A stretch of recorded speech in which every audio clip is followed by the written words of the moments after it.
Hello, everyone. We are back with another video, just talking through some different observations that are things that are going on in the church in America, and it's a lot of really absurd stuff that I'm finding lately.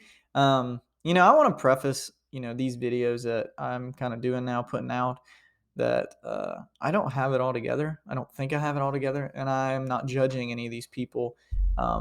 And their actions and the decisions that they make. But I think that when you make the decision to be a pastor or a leader, you are making the decision to be open to criticism and open to correction. So that I just want to preface this video with that because this video I'm going to be talking through some mistakes that it looks like some pastors have made, and in relation to the consistency and the pattern of these mistakes that these pastors make, that kind of coincides with why people hate the church, right? Like there's a lot of people that really don't like Christianity, they don't like the church, they don't trust leaders. Um, and sometimes it's kind of it's understood, and I can see where many people are coming from. The last video I did, we talked through like selective outrage and how there are certain groups and that get mad about one thing, and what one person will do, but if it's someone that they support, they won't get the same kind of mad about it when that person that they support does something wrong. And I did a video on Donald Trump Jr. and some of the comments that he made. So this video, we're going to look at some examples of some things that I think are examples and patterns of why people hate the church and are leaving the church and want nothing to do with the church. All right, so this first article is by the Roy's Report, and then there's also a similar reporting of this story from the Chattanooga Times Free Press. I live near Chattanooga, so I was already kind of familiar with some of this stuff that's been going on here. But so this guy right here, this photo of this guy's name is Tabner Smith. He's a young pastor, good speaker, communicator, those things, all those nice things you need to grow a megachurch, right? Has got good style, got the Hollister shirt on, right? Got a good tattoo and all those things. So he fits the mold of what is typical of a megachurch lead pastor that's like young, trying to be like hip, and it's this things that we see often. I mean, it's kind of a thing now. Like there are these young pastors that are leaders of these churches that are growing. And so the title of this article is "Pastors' Alleged Infidelity Causes Staff Exodus from Vineyard Church," and this is by Julie Royce at the Roy's Report. And she puts out a lot of different articles on research and like church scandals and things like that.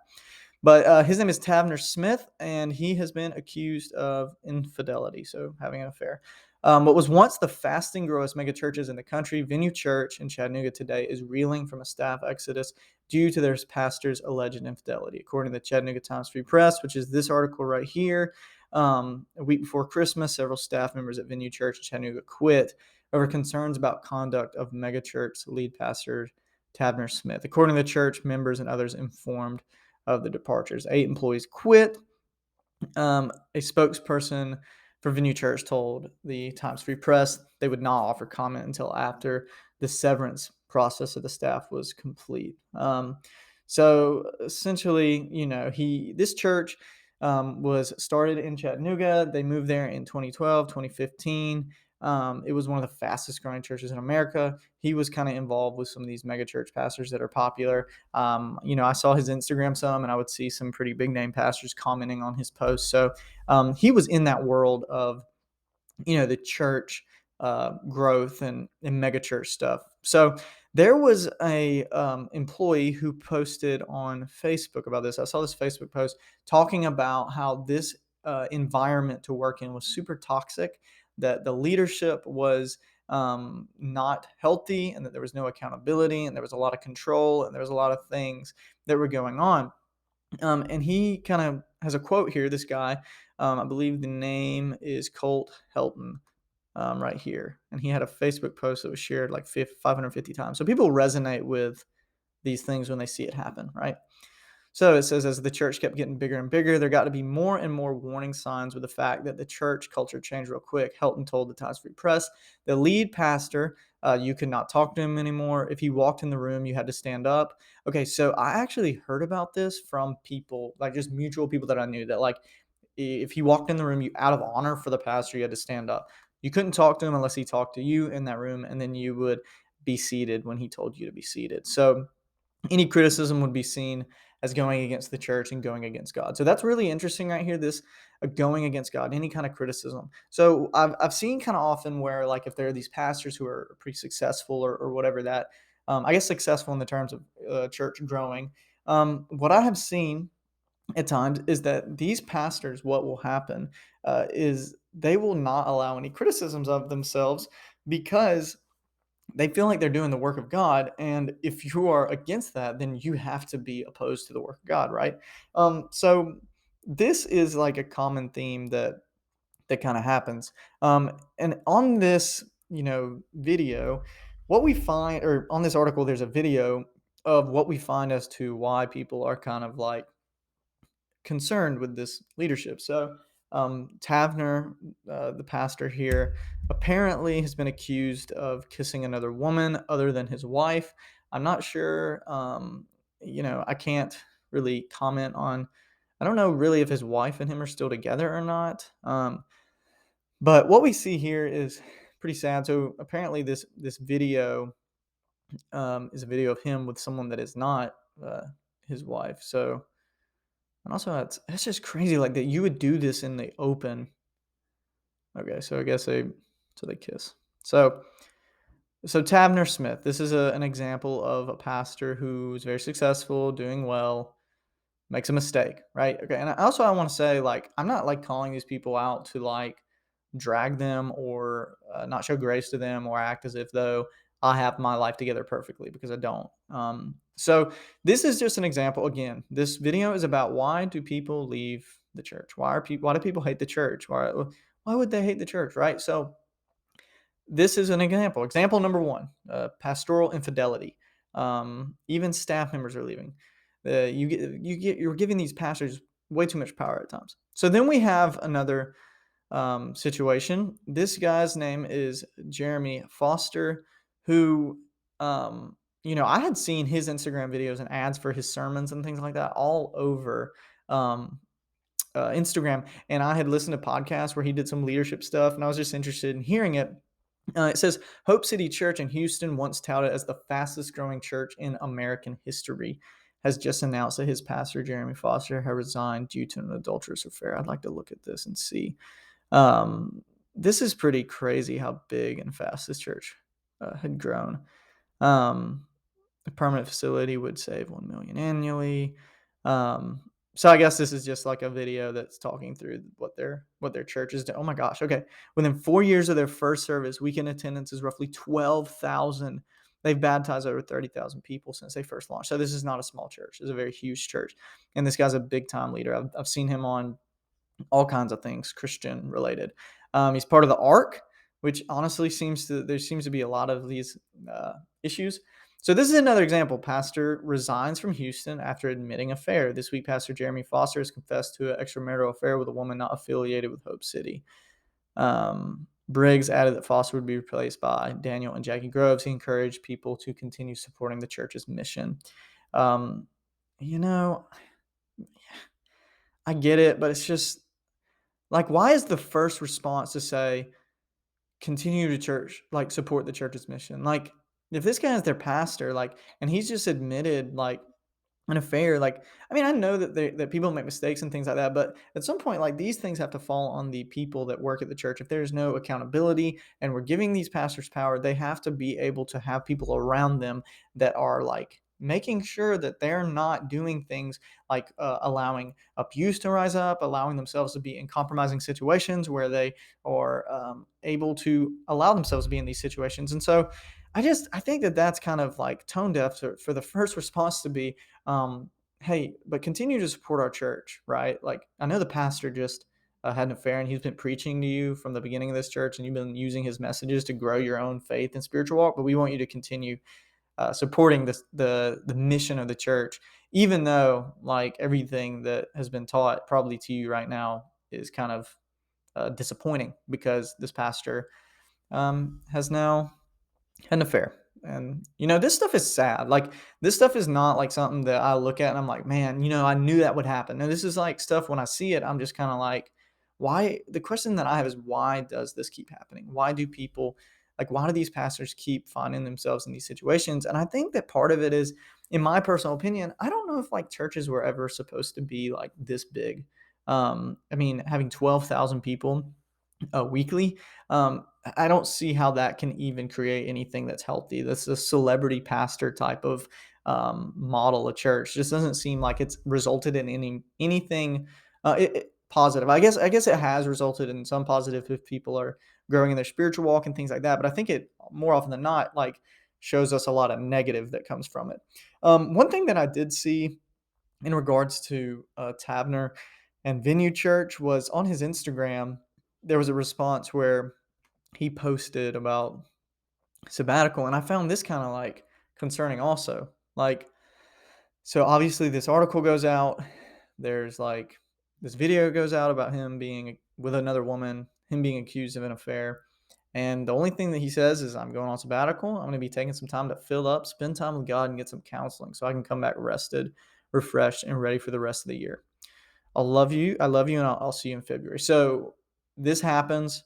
And so let's see. It's there's 3 more Sundays, I think, in January. So he's gonna miss 3 Sundays, and then he'll be good.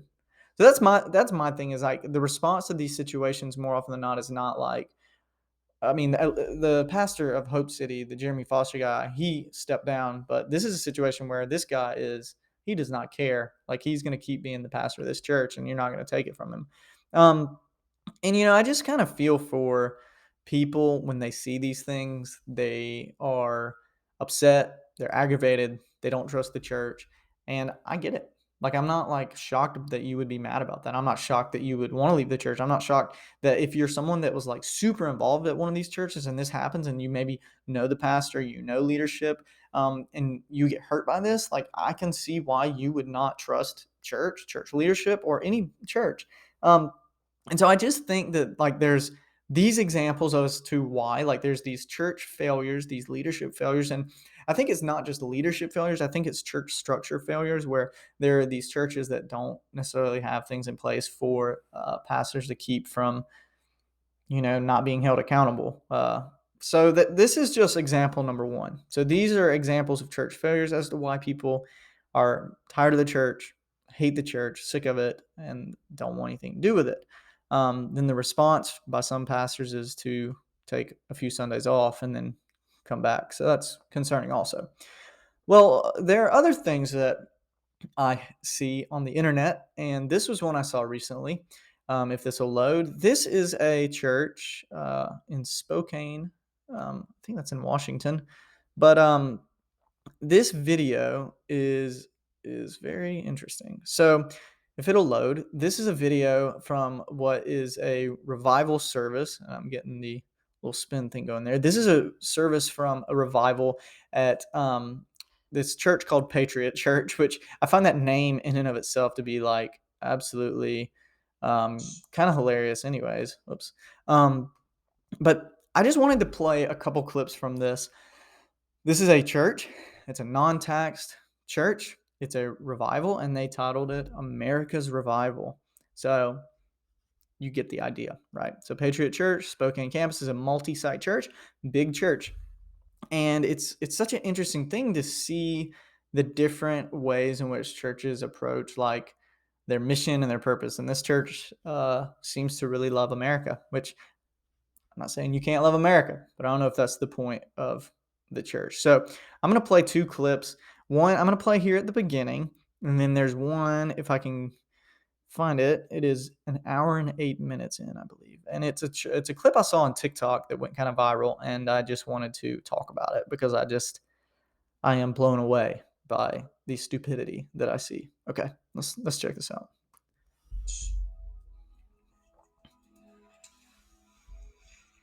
I'm going to preach like I'm preaching to my kids. And I really do preach to my kids like this.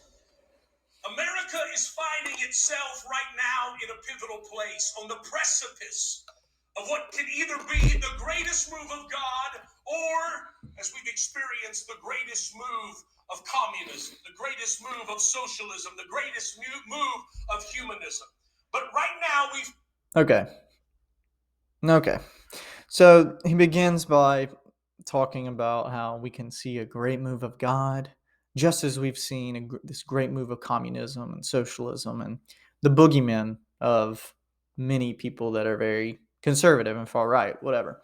Um, what's interesting here is I find it so funny, like the first thing, that, and I guess the subject and the theme of this revival is America's revival. So I guess maybe that falls in line, but I just find it to be completely stupid. I think this is ignorant. Um, because when I look at Jesus and the teachings of Jesus, one of the things that I remember that there's a story in the Gospels where he has a coin and it has Caesar's coin on is Caesar's on the coin. He says, "Render unto Caesar's what is Caesar's. Let him have all that." And I think that what Jesus a lot of times was communicating like is, I'm not really concerned about your political like concerns. I'm not concerned about the things that you want to accomplish through your power and the things you want to accomplish as a nation.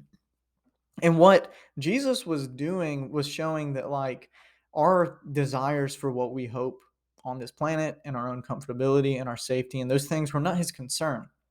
Jesus was continually speaking about this kingdom that he was bringing about, this new thing that he was bringing about. And so this guy begins this video of just presenting to us like this American move of God. One, I have heard that said so many times that I don't even know what it means anymore. What is a move of God? Like I see conferences when there's a conference and there's all these people there and they're lifting their hands and they're praising worship and things like that, and people say, "Oh, it was a move of God." Or if there's a revival and like people get emotionally connected to the service, "Oh, it was a move of God." And this guy's saying, "Oh, we can see this move of God." And this guy goes on and they have worship for a long time. And the clip that I want to show you is one that I find like I just cannot wrap my mind around this. And so we're going to check this out, and it's about an hour and 8 minutes in. So let's find that right around here, I believe it is. Let's see. a program. You know, it's funny because most of us are probably anti-vaccine. I know I am. You ain't putting that jab in me. I'll put lead in you before you put your metal in me.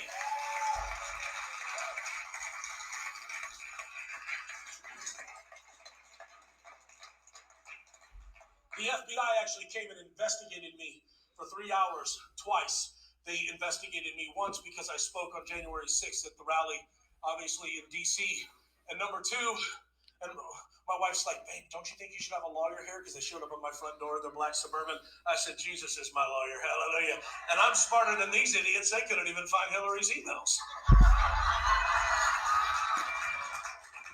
Oh my gosh. Okay, so this dude's wild. Okay, so I can't, this guy back here is so uncomfortable. Like I can just see his body language is just like, oh my god. Like I'm literally like he's right here in the shots. That's okay. So this guy, this is a sermon. This is at a church. This is at a church where this guy says, "I'm anti-vax. I'm sure we're all anti-vax. I'm gonna put my lead in you before you put that thing in me." And like this guy is presenting like this like political affiliation obviously to the conservative side of the political spectrum that we have in America, where it's an anti-vaccine, anti-democrat. He even talks about Hillary Clinton, the FBI can't find her emails, and the people in the crowd are just like loving it. They're eating it up and they're applauding. And this is just another example, right? So we had like these pastors that are failing, and then we have pastors and speakers in leadership, right? Like this, that are presenting political biases and things like that, and are talking about things that honestly don't even seem to be like the point of what Jesus even taught. Actually, I know it's not the point of what Jesus taught. And so I'm not surprised that many people that go to church and they're at church that they don't want to be there. And this is why. It's because the church has created this system of propping up people in leadership positions and giving them so much power that they can really hurt people and they can really cause a lot of damage by their actions, by the way in which they lead, by their political affiliation and pushing that on people. And the lack of accountability. And so, when we create these systems and these churches, and they prop these people up, there's a tendency for there to be bound to be failure. And we're human. We're gonna make mistakes and we're gonna have problems, we're gonna have things like that. But when you see the same patterns over and over and over again, it becomes frustrating. And for many people, they don't want to be a part of this. They don't want to have connection to it. And for many people say, like, I like Jesus. I want to follow Jesus, but I don't really want anything to do with this church. I don't want anything to do with the organizations. I don't want anything to do with these people that did things like what this guy has said and like what these pastors have done. And my thing is, I think grace should be extended to everyone, and I think that everyone deserves to be loved and cared about and have community. And I think that all these situations are like sad and they're disappointing, and I'm not judging these people, but I think to just simply like ignore these issues and not hear from where people are coming from when they say I don't want anything to do with that. I think that would be stupid. And I think we need to talk about these things.